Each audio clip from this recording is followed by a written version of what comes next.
ओ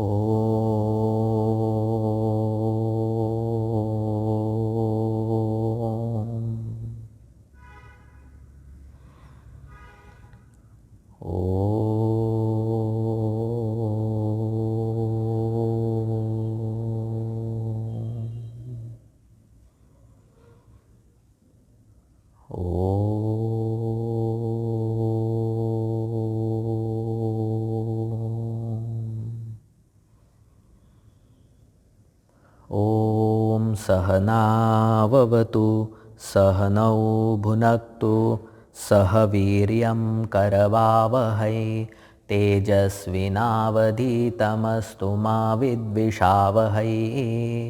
ॐ शान्ति शान्ति शान्तिः।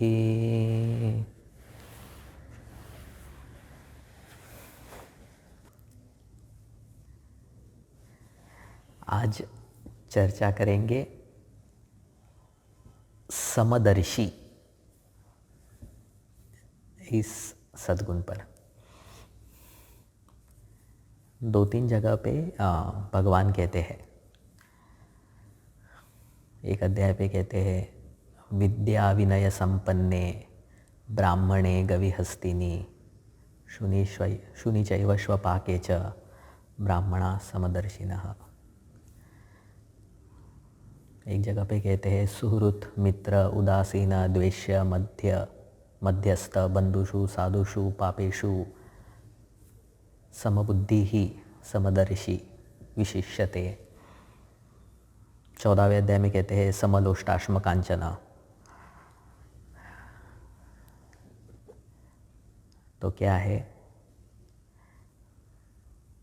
वहाँ पे भगवान कह रहे हैं कि ज्ञानी की इन सब चीज़ों में समबुद्धि होती है। सम रूप से वह सबको देखता है।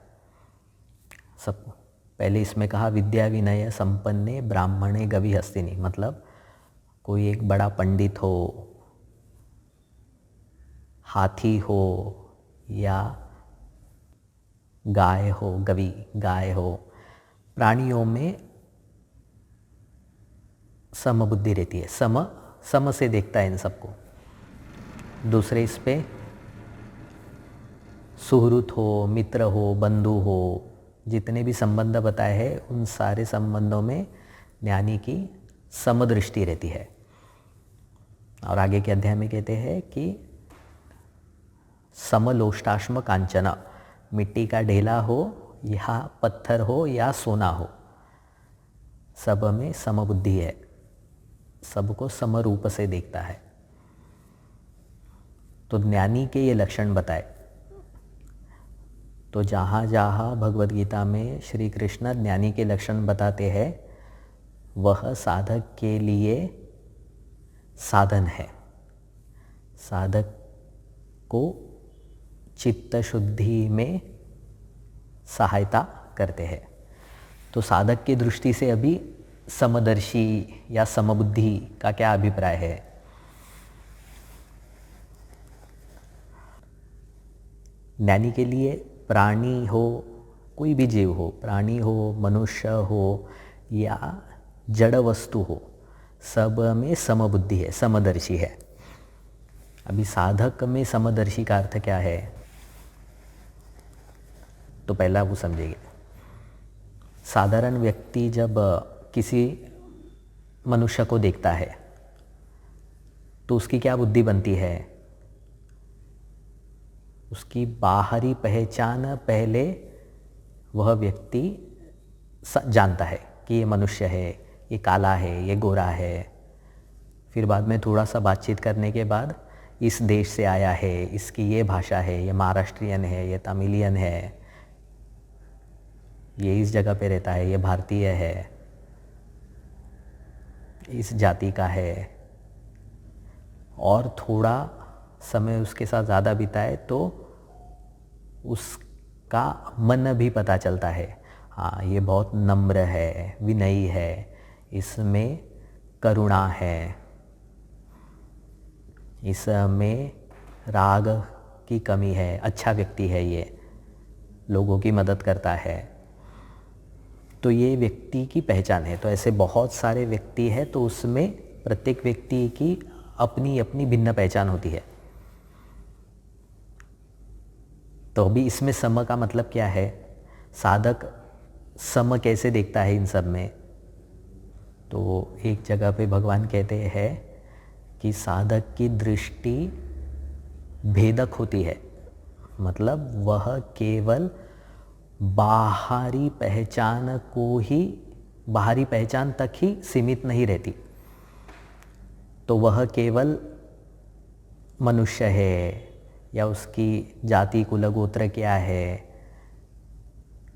उसकी शिक्षा कहाँ तक हुई है, यहाँ तक नहीं देखता है। वो उसके अंदर जाता है, अंदर क्या है, उसका स्वभाव कैसा है, यहाँ तक भी नहीं रुकता है वो, और उसके अंदर जाता है।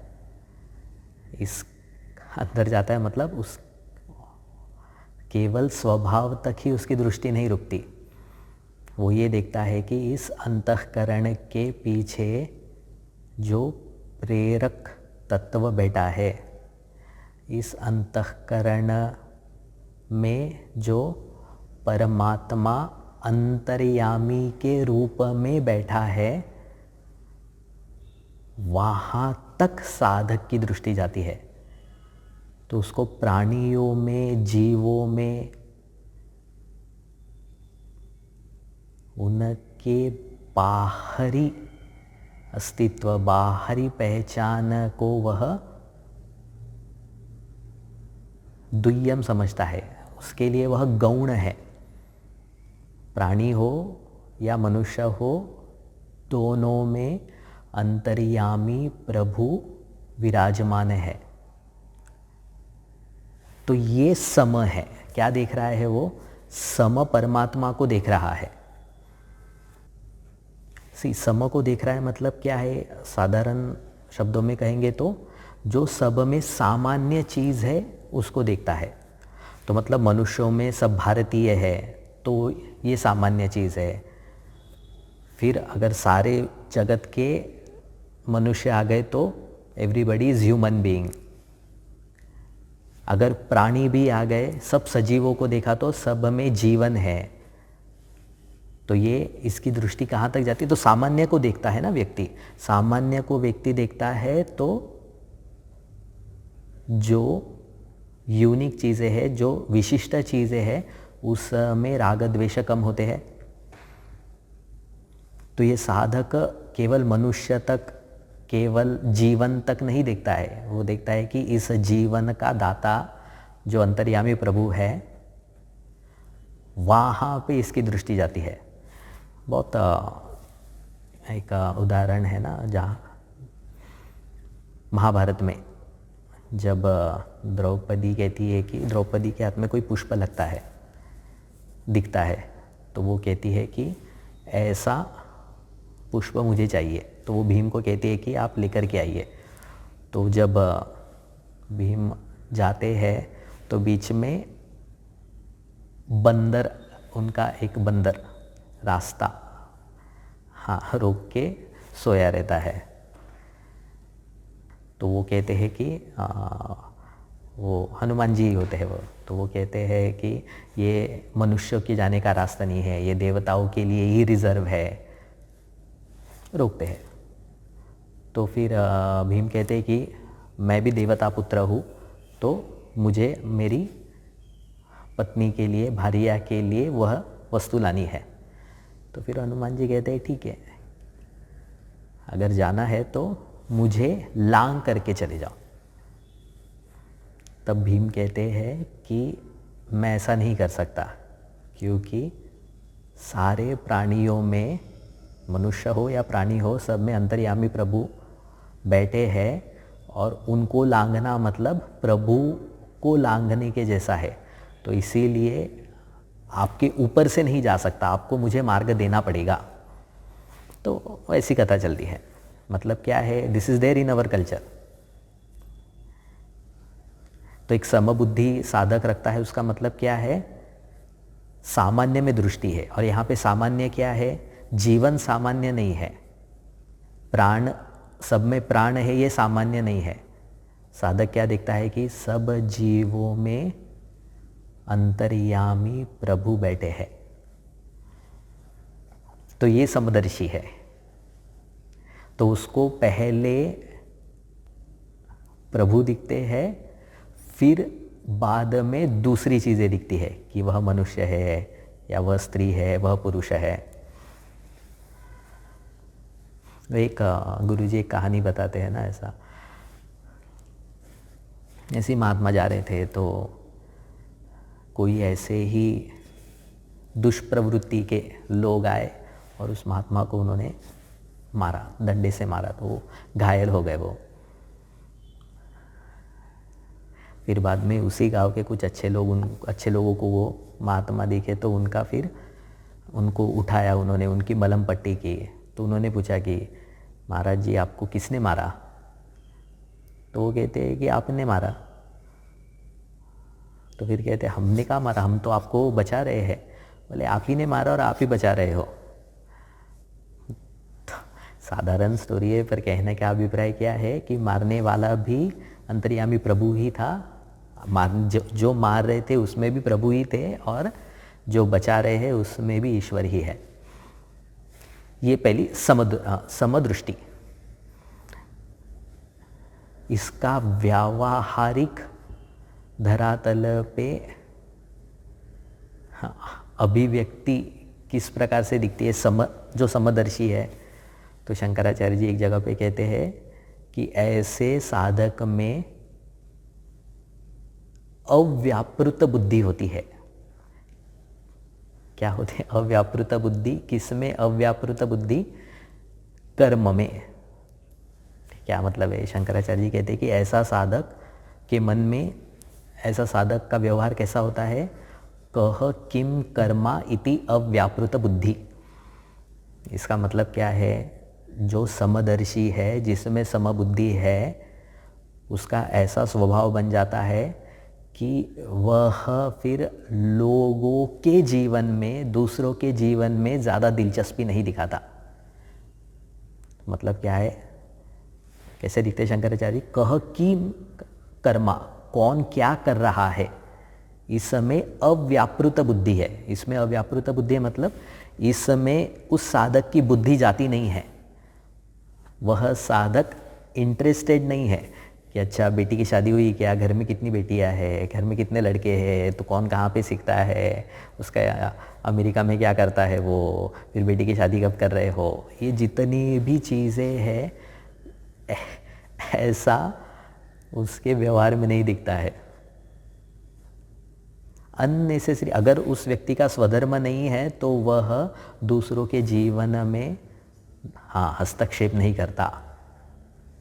समदर्शी का फल, समबुद्धि को इसको भगवान कहते हैं। समबुद्धि का मतलब ये होता है कि वह अपने काम से काम रखता है, दैट्स इट।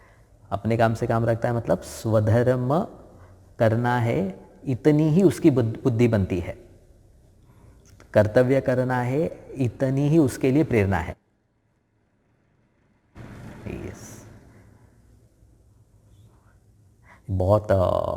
बहुत ही उपयोगी चीज़ है स्वभाव में लाने की। क्या? अव्यापृत बुद्धि की। काफ़ी समय बच जाता है इसके वजह से। और एक जगह पे और भगवान क्या कहते हैं? समबुद्धि का मतलब क्या है? पत्थर में, सोने में या फिर मिट्टी में वह सम देखता है। अब इसका मतलब क्या है? जड़ में भी साधक समबुद्धि रखता है, समदर्शी है। इसका मतलब क्या है कि इनमें शोभन अध्यास नहीं है। इन सारी चीज़ों में वह सुरक्षितता नहीं देखता। इन सारी चीज़ों में उसके लिए महत्व बुद्धि नहीं है।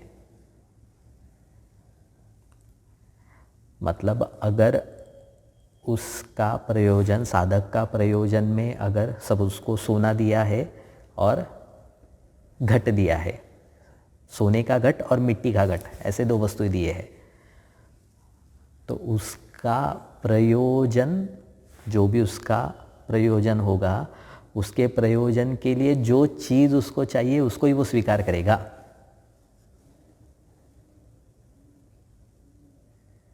इसी को वो लकड़ी काटने वाला है ना, वो एक कथा आती है ना, बहुत प्रसिद्ध कथा है।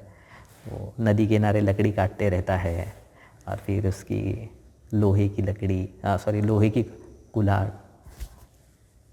नदी में गिर जाती है, सरोवर में गिर जाती है। फिर वह दुखी होता है। फिर एक देवता आते हैं और फिर उनको उसको पहले सोने की देते हैं, तो नहीं कहता है, चांदी की देते हैं, फिर लोहे की देते हैं, तो कहता है लोहे की मेरी है। गिफ्ट में उसको बाद में तीनों मिल जाते हैं, दैट इज़ डिफरेंट थिंग, पर उसका प्रयोजन लोहे की इससे है तो वो ही देखता है। तो शोभन अध्यास महत्व बुद्धि नहीं है वस्तुओं में। तो साधक समबुद्धि जड़ में कैसी, जड़ में समबुद्धि साधक की कैसे होती है? सबको वह साधन के रूप में देखता है, शोभन अध्यास नहीं होता है। और सजीव में कैसी बुद्धि होती है? समबुद्धि क्या है साधक की? कि सब में अंतर्यामी प्रभु का वास है, ऐसा ही दिखता है। और इसका फल क्या है? कि लोगों के जीवन में वह हस्तक्षेप नहीं करता, मतलब अपने काम से काम रखता है। लोगों के जीवन में हस्तक्षेप नहीं करता है मतलब अननेसेसरी इंटरफेरेंस। मतलब कोई अगर मदद मांग रहा है तो नो, दैट इज़ यूअर, ऐसा नहीं है वो। तभी इसमें एक प्रश्न आता है कि अगर ज्ञानी की साधक अगर कोई समबुद्धि रखता है तो उसको सज्जन और दुर्जन दोनों एक जैसे ही दिखते हैं, सोना और मिट्टी दोनों को एक जैसे ही दिखते हैं। तो इसका मतलब वो सज्जन के साथ जैसा व्यवहार करता है वैसा ही दुर्जन के साथ भी करेगा। तो एक जगह पे स्मृति में कहते हैं कि अगर कोई पापी व्यक्ति को घर में बुलाता है या पापी व्यक्ति को अपने बाजू में बिठाता है तो उसके पाप का कुछ हिस्सा उस व्यक्ति को भी लगता है। मतलब दुर्जनों से दोस्ती नहीं करनी चाहिए, दुर्जनों से संग नहीं करना चाहिए, ऐसा कहते हैं। तो अब यहाँ पे तो समदर्शी कहा है।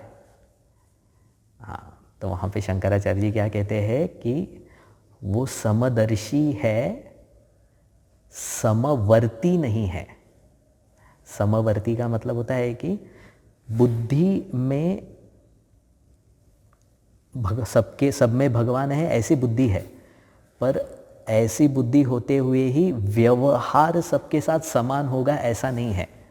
तो सपोज ऐसा साधक अगर कोई पुलिस में हो तो वह जिसने चोरी की है उसको दंड तो देगा वो।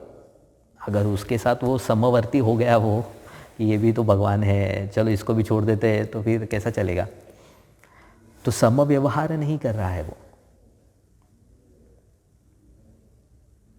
सम बुद्धि के साथ व्यवहार कर रहा है। जैसा स्वधर्म है उसी तरह से वो कर्म कर रहा है, पर कर्म के पीछे क्या है? सम बुद्धि है। तो अगर कोई दुर्जन है तो उसके पीछे दंड देगा वो, पर उसके पीछे फिर हित बुद्धि होगी, करुणा की बुद्धि होगी, द्वेष की बुद्धि नहीं होगी। जनरली हमारे इसमें वो श्लोक चैंट कर रहे हैं ना, शुभम करोति कल्याणम आरोग्यम धन संपदा शत्रु बुद्धि विनाशाय दीपक ज्योति नमोस्तुते। तो वहाँ पे क्या कह रहे हैं? शत्रु बुद्धि ही विनाशाय। हम क्या प्रार्थना कर रहे हैं कि शत्रु को नहीं मारना है, शत्रु विनाशाय नहीं कह रहे हैं, शत्रु की बुद्धि का नाश कर रहे हैं। तो शत्रु बुद्धि, सामने अगर शत्रु है तो उस शत्रु को दंड देना है, पर शत्रु बुद्धि से नहीं।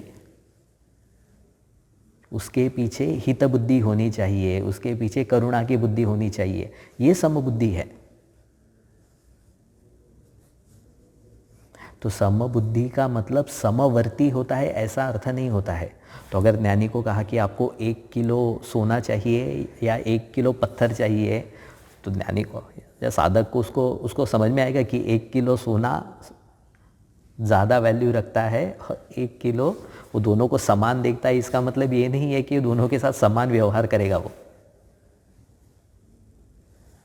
तो जहाँ पे जो चीज़ चाहिए वैसा उसको समझ में आता है। तो ये बहुत इंपॉर्टेंट है कि समदर्शी का मतलब, समबुद्धि का मतलब ये नहीं होता है कि समवर्ती हो, वो समान व्यवहार करने वाला हो।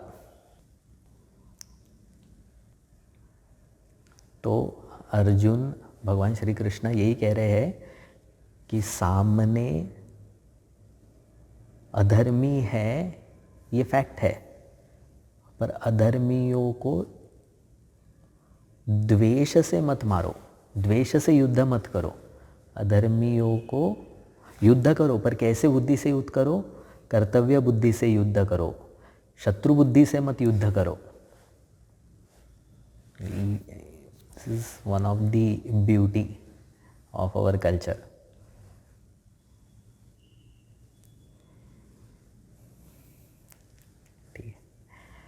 ओम पूर्णमदः पूर्णमिदं पूर्णात् पूर्णमुदच्यते पूर्णस्य पूर्णमादाय पूर्णमेवावशिष्यते। ओम शांति शांति शांतिः। हरिः ओम। श्री गुरुभ्यो नमः। हरिः ओम।